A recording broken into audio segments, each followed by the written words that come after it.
శ్రీ సాయి సచ్చరిత 11వ అధ్యాయం.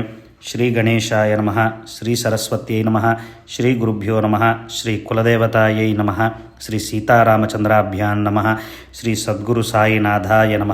గత కథానుసంధానం. వెడల్పు లేని చెక్క పలకపై బాబా శయనం. ఎవరి కంటా పడకుండా ఆ చెక్క పలకపై ఎక్కటం దిగటం అర్థం కాని వారి కౌశలం. హిందువులను ముసల్మానులను సమానంగా చూడటం, వారి యొక్క ఆయుర్దాయం గురించి వివరణ, వారు షిరిడీలోని పూజ్య దైవమని తెలియజేయటం. ఇప్పుడు ఈ 11వ అధ్యాయాన్ని మధురమైన గురు కథలతో అలంకరించి సాయి చరణాలకు దృఢమైన భక్తితో అర్పించాలని అనిపించింది. దీని వలన సగుణ సాకార రూపధ్యానం సంభవమవుతుంది. ఇది ఏకాదశ రుద్రావర్తన వంటిది. పంచభూతాలపై బాబా యొక్క శక్తి, అధికారం, వారి మహిమ ప్రమాణపూర్వకంగా అర్థమవుతుంది. బాబా వచనాలను ఇంద్రుడు, అగ్ని, వరుణుడు ఎలా గౌరవించేవారో ఇప్పుడు తెలియజేస్తాను. శ్రోతలు శ్రద్ధగా వినండి. పూర్ణ విరక్తికే విరక్తి అయి అనన్యంగా శరణుజొచ్చే భక్తులకు విశ్రాంతి స్థానమైన సాయి యొక్క సగుణమూర్తిని మనసున ప్రేమపూర్వకంగా ధ్యానిస్తాను. గురువు వచనాలయందు విశ్వాసమనే వారు కూర్చుండటానికి ఆసనం. సకల కోరికలను సన్యసించాలన్న సంకల్పంతో పూజ చేద్దాం. ప్రతిమ, స్థండిలం, అగ్ని, తేజస్సు, సూర్యమండలం, నీరు, ద్విజులు ఈ 7 కంటే గురుమహారాజు గొప్ప. వారిని అనన్యంగా పూజిద్దాం. అనన్య భక్తితో వారి చరణాలను ఆశ్రయిస్తే గురువే కాదు పరబ్రహ్మ కూడా కదలి వస్తాడు. ఇటువంటి గురు పూజలోని విశేషాన్ని గురుభక్తులు ఎలా అనుభవించాలి? పూజించేవారు శరీర భ్రాంతితో ఉన్నప్పుడు గురువు కూడా శరీరధారులే ఉండటం అవసరం. శరీర భావానికి అతీతంగా ఉన్నవారు నిరాకారాన్ని ఆరాధించేవారు నిరాకారాన్నే ధ్యానించాలని శాస్త్ర నిర్ధారణ. సగుణమూర్తిని ధ్యానించినంత వరకు భక్తిభావం అసలు కలుగదు. ప్రేమపూర్వకమైన భక్తి కలుగనంత వరకు మనసనే మొగ్గ వికసించదు. మొగ్గ వికసించకపోతే సువాసన ఉండదు. అంతేకాదు ఇక్కడ మకరంధం ఉండదు. అందువలన తేనెటీగలు క్షణమైనా అక్కడ నిలువవు. సగుణమే సాకారం, నిర్గుణమే నిరాకారం. వీనిలో పరస్పర భేదం లేదు. సాకారం నిరాకారం రెండూ ఒకటే. నేయి పేరుకొని ఉన్నా కరిగి ఉన్నా నేయి అనే అంటాము. సగుణ నిర్గుణాలు ఒకటికి మిళితమై విశ్వమంతా వ్యాపించి ఉన్నాయి. కళ్ళారా చూడటానికి, మనసారా భక్తితో పాదాల మీద శిరస్సు ఉంచడానికి వీలుగా సాకార రూపం ఉంటే అక్కడ ధ్యానానికి సౌకర్యం. అక్కడ ప్రేమ కలగటానికి అవకాశం ఉంది. ప్రేమగా ముచ్చటించటానికి, గంధాక్షలతో పూజించటానికి ఒక ఆకారం అవసరం. నిర్గుణం కంటే సగుణాలతో ఉన్నవారిని అర్థం చేసుకోవటం కూడా చాలా సులభం. సగుణమూర్తిపై ప్రేమ దృఢమైతే నిర్గుణ ధ్యానం అదే కలుగుతుంది. భక్తులు నిర్గుణ నిరాకార పరమాత్మను తెలుసుకోవాలని బాబా అనేక ఉపాయాలను పన్నేవారు. భక్తులను వారి అధికారాన్ని అనుసరించి చాలా కాలం వారిని తమ దర్శనం లేకుండా వారిని దూరంగా ఎక్కడికో పంపేవారు. ఒకరిని దేశాంతరం పంపితే మరొకరిని షిరిడీలోనే ఏకాంత స్థలంలో ఉంచేవారు. మరొకరిని వాడాలో నిర్బంధించి గ్రంథ పారాయణకు నియమించేవారు. ఇలా అనేక సంవత్సరాల అభ్యాసం చేస్తే నిర్గుణం యొక్క ధ్యానం పెరుగుతుంది. కూర్చున్నా, పడుకున్నా, భోజనం చేస్తున్నా మనసు బాబా సన్నిధిలో లగ్నమై ఉంటుంది. శరీరం నాశనమైపోనంత వరకు ఎప్పుడో ఒకప్పుడు అంతం కావాల్సిందే. అందువలన భక్తులు శరీరం కోసం దుఃఖించకుండా అనాద్యనంతుని తెలుసుకోవాలి. అనేక రకాలుగా కనబడే ఈ దృశ్య జగత్తంతా అవ్యక్తమైన పరమాత్మ నుండి ఆకారానికి వచ్చింది, మరల అవ్యక్తంలోకి వెళ్ళిపోతుంది. ఈ చరాచర సృష్టిలో వ్యష్టి వలనే సమిష్టి కూడా ఉంది. అవ్యక్తం నుండి ఉత్పన్నమై చివరకు అందులోనే మరల కలిసి విలీనమైపోతుంది. అందువలన మరణమన్నది ఎవరికీ సంభవించదు. ఇక మరి బాబాకు మరణమెక్కడిది? వారికి మరణమే లేదు. వారు నిత్య శుద్ధ బుద్ధ నిరంజనులు. వారిని భగవద్భక్తులని కొందరు, మహాభాగవతులని మరికొందరు అన్నారు. కానీ మాకు వారు సాక్షాత్తు మూర్తిభవించిన భగవంతుడు. గంగా సాగర సంగమానికి వెళుతూ దారిలో తపించి వారిని చల్లబరిచి తీరంలోని చెట్లకు నీరందిస్తూ అందరి దాహాన్ని తీరుస్తుంది. అట్లే సత్పురుషుల అవతార స్థితి. వారు ప్రకటమై మరల వెళ్ళిపోతారు. కానీ వారి ఆచరణ పద్ధతి జగాన్ని పావనం చేస్తుంది. వారి క్షమాశీలత విశిష్టమైనది. సహజమైన వారి శాంత స్వభావము, విలక్షణమైన రుజుత్వము, మృదుత్వము, సంతృప్తి నిరుపమానం.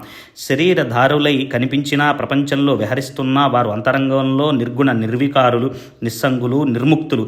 శ్రీకృష్ణుడు స్వయం పరమాత్ముడై ఉండి సత్పురుషులు నా ఆత్మ, వారు నా సజీవ ప్రతిమలు. ప్రేమస్వరూపులైన సత్పురుషులలో నేనే ఉన్నాను. సత్పురుషులను నా ప్రతిమా రూపం అని అనటం భావ్యం కాదు. వారు నా నిశ్చల స్వరూపులు. అందువలన నా భక్తుల బరువు బాధ్యతలు నేను మోస్తాను. వారి అవమానాలను నేను భరిస్తాను. సత్పురుషులకు అనన్య శరణుజొచ్చిన వారి పాదాలకు నేను కూడా వందనం చేస్తాను.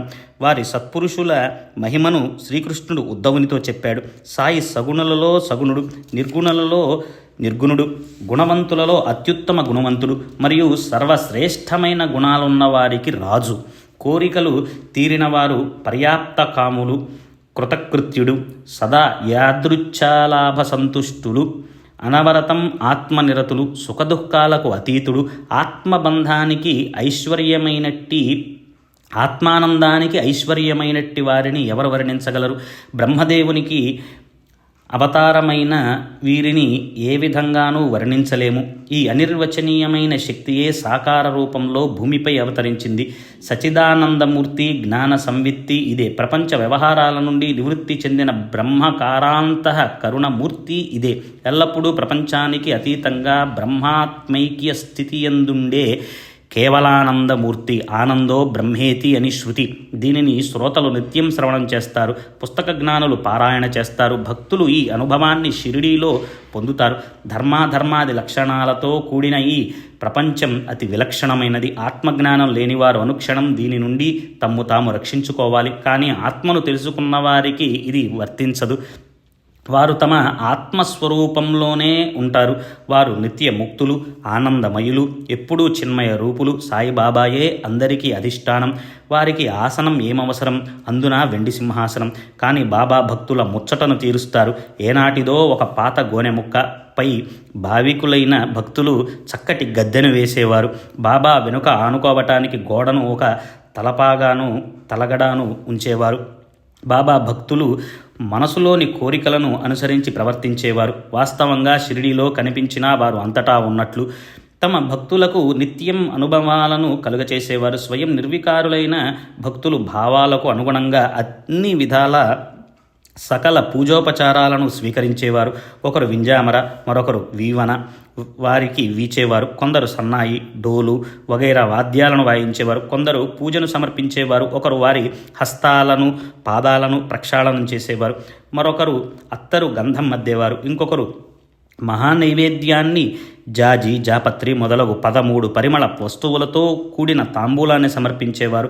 ఒకరు బొటన వ్రేలితో శివలింగానికి పెట్టేలా అడ్డబొట్టు పెట్టేవారు. మరొకరు కస్తూరి కలిపిన సుగంధ చందనాన్ని రాసేవారు. ఒకరు తాత్యా సాహెబ్ నూల్కర్ స్నేహితుడు డాక్టర్ పండిత్ అనే పేరుగల వ్యక్తి సాయిబాబా దర్శనానికి వచ్చారు. షిరిడీలో అడుగు పెట్టగానే ముందుగా మసీదుకు వెళ్ళి బాబాకు ప్రణమిల్లి కొంతసేపు ప్రశాంతంగా కూర్చున్నాడు. దాదా భట్టు వద్దకు వెళ్ళు అంటూ బాబా అతనికి తమ చేత్తో దారి చూపించారు.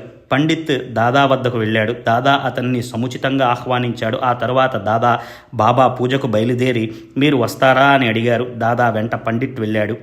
దాదా బాబా పూజను చేశాడు. బాబా గంధం బొట్టు పెట్టడానికి అప్పటి వరకు ఎవరూ సాహసించలేదు.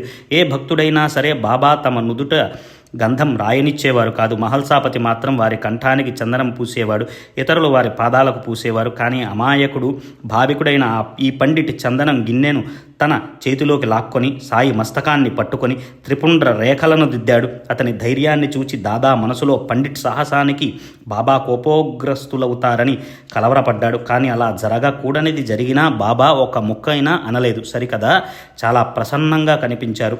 పండిత్ను అసలు కోపగించుకోలేదు. దాదా మనసులో చింత అయినా ఆ వేళను గడవనిచ్చారు. అదే రోజు సాయంకాలం ఇలా అడిగారు, మేము మీ నుదుట గంధం తిలకం దిద్దాలని ఎంత ఉత్సాహపడినా మమ్మల్ని తాకనివ్వరు కదా, మరి ఈ ఉదయం ఏం జరిగింది? మా తిలకం మీకు నచ్చదు కానీ ఆ పండిట్ త్రిపుండ్ర రేఖలు మీకు ఇష్టమయ్యాయా? ఏమిటి వింత, ఇదేం సమంజసంగా లేదు అని అన్నారు. అప్పుడు బాబా మందహాస వదనంతో ప్రేమగా దాదాతో పలికిన మధుర వచనాలను అందరూ శ్రద్ధగా వినండి. దాదా, అతని గురువు బ్రాహ్మణుడు, నేను ముసల్మాను జాతీయుణ్ణి. అయినా అతడు నన్ను తన గురువు వలనే భావించి పూజ చేశాడు. నేను చాలా పవిత్ర బ్రాహ్మణుడను, ఇతడు అపవిత్ర జాతిలోని ముసల్మాను కదా అని ఇతనిని నేను ఎలా పూజించాలి అని అతడు అసలు సందేహించలేదు. అలా నన్ను తన వశం చేసుకున్నాడు. అక్కడ నా ఉపాయమేం సాగక నేను అతనిని వద్దని వారించలేకపోయాను, ఆపలేకపోయాను. ఆ విధంగా నన్ను తన స్వాధీనం చేసుకున్నాడు. ఇలాంటి సమాధానాన్ని విని దాదాకు అతి కేవలం వినోదంగా అనిపించింది. కానీ దానిలోని ఇంగితాన్ని తరువాత తెలుసుకున్నాడు. బాబా యొక్క అర్థం కాని పద్ధతి దాదా మనసులో బాగా నాటుకుంది. పండిట్తో ముచ్చటించాక విషయం విశదమైంది. ధూపేశ్వర్లో రఘునాథ్ అన్న సిద్ధుడు కాకా పురాణిక్ అన్న పేరుతో ప్రసిద్ధి చెందాడు. శిష్యత్వ రుణానుబంధం కారణంగా పండిట్ వారి పాదాలయందు భక్తి కలిగి ఉన్నాడు. అతడు బాబాను తన గురువైన కాకాగా భావించాడు. అతనికి అట్లే అనుభవమైంది. మనసులో ఉండే భావాన్ని బట్టి భక్తి ప్రభావం కూడా ఉంటుంది. అలా బాబా తమ మనసుకు నచ్చినప్పుడే సర్వోపచారాలను సేవించుకునేవారు, లేదా పూజా పళ్ళెమును త్రోచిపుచ్చి నరసింహ రూపాన్ని ప్రదర్శించేవారు. ఈ రూపాన్ని ప్రకటించినప్పుడు వారి వద్ద నిలబడే ధైర్యం ఎవరికీ ఉంది. వారు మరల శాంతించే వరకు అంతా ప్రాణభయంతో పరిగెత్తేవారు. బాబా ఒకప్పుడు అకస్మాత్తుగా కోపంతో భక్తులపై నిప్పులు చెరిగేవారు. మరొకప్పుడు మైనం కంటే మెత్తగా శాంతి క్షమలు మూర్తీభవించిన ఉండేవారు. ఒకప్పుడు కాలాగ్ని రూపంగా భాషించి భక్తులను ఖడ్గదారపై నడిపించేవారు. మరొకప్పుడు వెన్నకంటే సున్నితంగా ఆనంద వృత్తిలో విలసిల్లుతున్నట్లు ఉండేవారు. కళ్ళు ఎర్రగా చేసి కోపంతో అటు ఇటు ఊగిపోతూ వారి కడుపులో కన్న తల్లి బిడ్డలపై ఉండే కారుణ్య జరి ఉండేది. క్షణంలో వారి కోపం తగ్గిపోయేది. భక్తులకు పిలిచి, నేనెవరినైనా కోపించినట్లు నాకు తెలియదు. తల్లి బిడ్డలను తరిమివేస్తే, సముద్రం నదులను వెనకకు మరల్చితే నేను మిమ్మలను తరిమివేస్తాను. అప్పుడు అహితం చేస్తాను. నేను నా భక్తులకు అంకితుణ్ణి. నేను భక్తుల వద్దనే ఉంటాను. నేనెల్లప్పుడూ ప్రేమ కోసం తపిస్తూ భక్తుల పిలుపు బదులు పలుకుతాను అని అనేవారు. ఈ కథ భాగాన్ని వ్రాస్తుంటే పైన చెప్పిన దానికి సంబంధించిన మరొక కథ సహజంగా గుర్తుకు వచ్చింది. ఉదాహరణంగా చెబుతాను, శ్రోతలు శ్రద్ధగా వినండి. కళ్యాణ్ నివాసి అయిన సిద్దిక్ ఫాల్కే అను పేరుగల ఒక ముసల్మాన్ మక్కా మదీనా యాత్రలు చేసి షిరిడీ వచ్చాడు. వృద్ధుడైన ఆ హాజీ ఉత్తరాభిముఖంగా ఉన్న చావడిలో దిగాడు. మొదట 9 నెలలు అతనిపై బాబా ప్రసన్నలు కాలేదు. అతనికి కాలం కలిసి రాలేదు. అతని రాకపోకలు వ్యర్థమయ్యాయి. అనేక రకాల ప్రయత్నాలు చేసినా బాబా దర్శనం కాలేదు. మసీదు ద్వారాలు అందరికీ తెరచి ఉండేవి, ఎవరికి అడ్డు తెర కానీ లేవు. కానీ ఫాల్కేకు మాత్రం మసీదు ఎక్కడానికి అనుమతి లేదు. ఏమిటి నాకు ఈ కర్మ? మసీదులో అడుగు పెట్టలేకున్నానే, నేనేం పాపం చేశాను అని ఫాల్కే మనసులో దుఃఖించసాగాడు. బాబా నాపై ఏ విధంగా ప్రసన్నులవుతారని అహర్నిశలు అదే ఆలోచనలో అతని హృదయం రోగగ్రస్తమైంది. ఇంతలో విచారించకు, మాధవరావును పట్టుకుంటే నీ కోరిక తీరుతుంది అని ఎవరో తెలియచేశారు. ముందుగా నంది దర్శనం చేసుకోకపోతే శంకరుడు ప్రసన్నుడవుతాడా? ఆ మార్గాన్ని అవలంబించాలి అని అనగా అతనికి ఆ ఉపాయం నచ్చింది. శ్రోతలు ఇది అతిశయోక్తిగా అనిపించవచ్చు, కానీ షిరిడీలో బాబా దర్శనానికి వెళ్ళే భక్తులకు ఇది అనుభవం. బాబాతో సంప్రదించాలని అభిలషించేవారు ముందుగా మాధవరావును వెంటబెట్టుకుని వెళ్ళాలి. ఎవరు ఎక్కడ నుండి ఎందు నిమిత్తం ఏ కార్యార్థం వచ్చారన్న విషయాలను బాబాకు మాధవరావు మధురంగా తెలియజేస్తూ ప్రారంభించేవాడు. ఆ తర్వాత బాబా మాట్లాడడానికి ఉద్యుక్తులయ్యేవారు.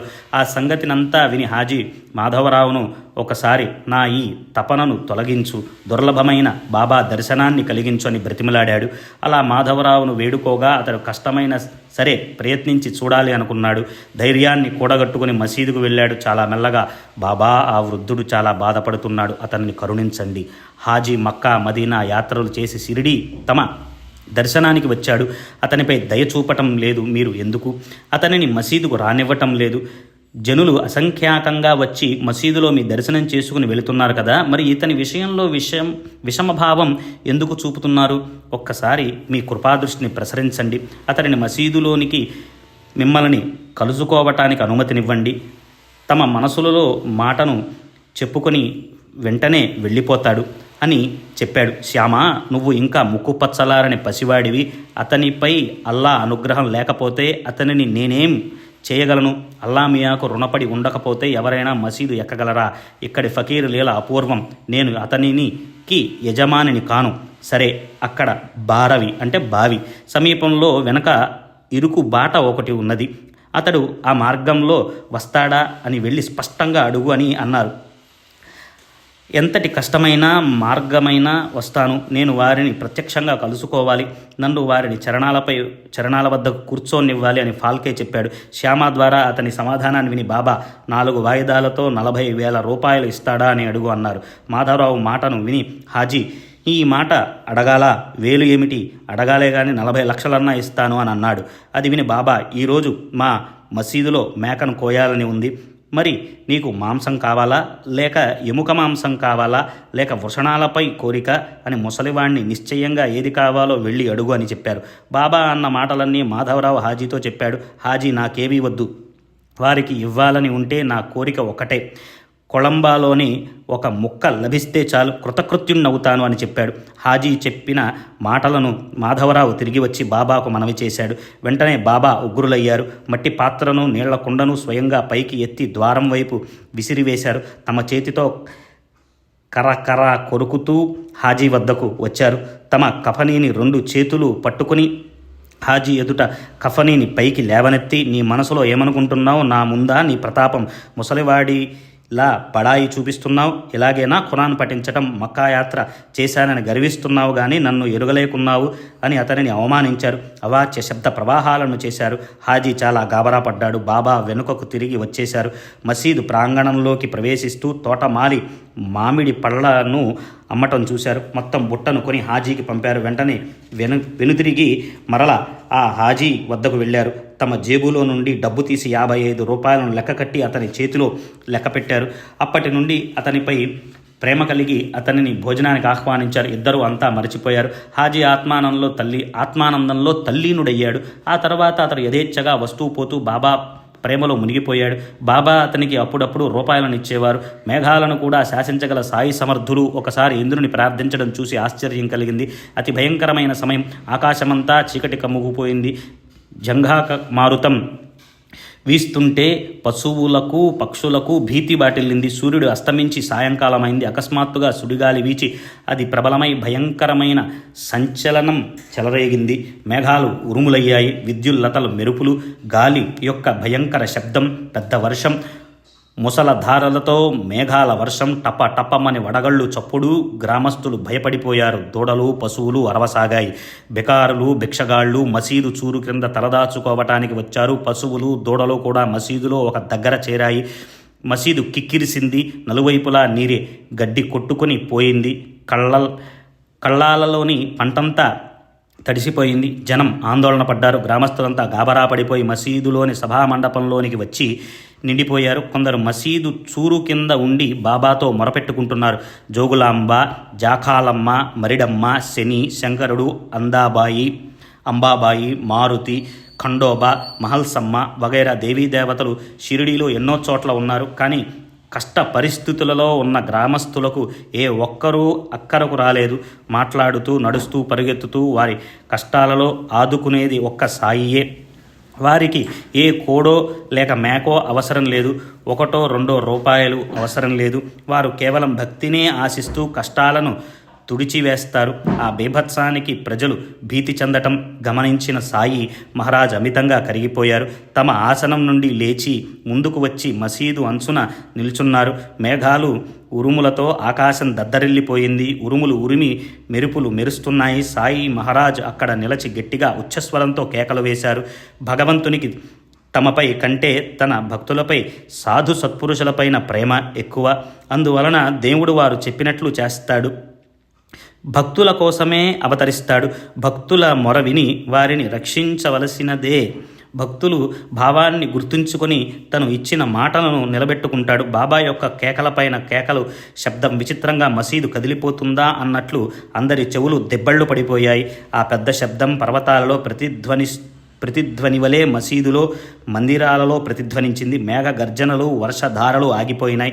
బాబా యొక్క పెద్ద పెద్ద కేకలతో సభా మండపమంతా అదిరిపోయింది. భక్త మండలి భీతితో గాబరపడ్డారు. తమ తమ స్థలాలలో ఊరికే ఉండిపోయారు. నిజంగా బాబా లీల వర్ణించతరం కాదు. వర్షం ఆగింది. వెంటనే గాలి కూడా తగ్గింది. మబ్బులు చెదిరిపోయాయి. తుఫాను మెల్లగా మందగించింది. నక్షత్రాలు కనిపించసాగాయి. అంధకారం తొలగిపోయింది.